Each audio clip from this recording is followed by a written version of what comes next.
Bonjour à tous, on commence cette revue de presse en Espagne, où les médias réagissent au tirage au sort de la Ligue des Champions. Il faut dire que les clubs espagnols et surtout madrilènes ont tiré le gros lot.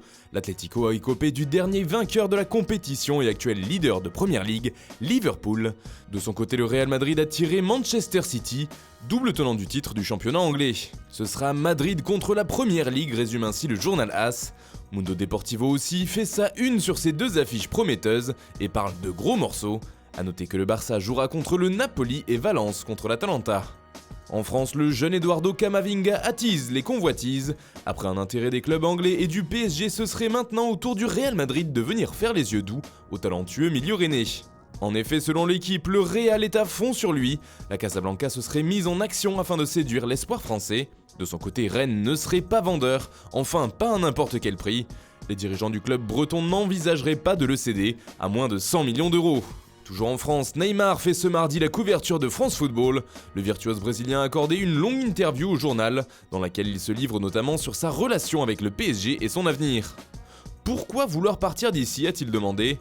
J'ai encore 2 ans de contrat, l'équipe continue de progresser, on se doit de rester concentré sur cette saison pour faire les choses bien et gagner le plus de titres possible.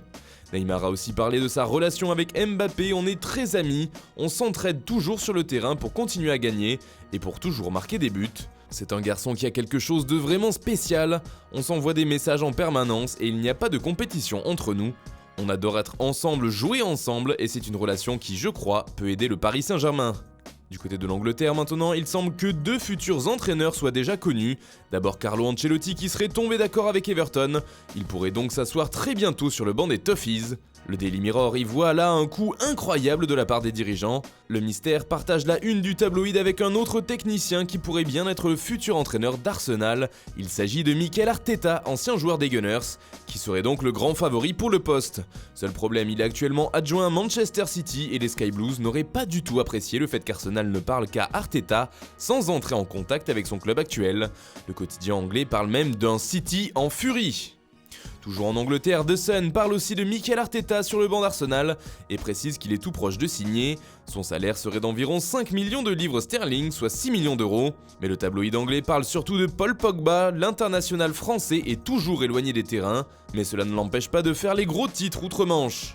Ce mardi, The Sun remarque que si la pioche est considérée comme blessée depuis plusieurs semaines, il est tout de même apparu très en jambes lors du mariage de son frère Florentin. Paul Pogba aime danser et l'a une nouvelle fois montré, mais The Sun aime le buzz et la polémique. Assez en forme pour danser, Pog, se demande le journal. Voilà qui devrait faire couler beaucoup d'encre en Angleterre.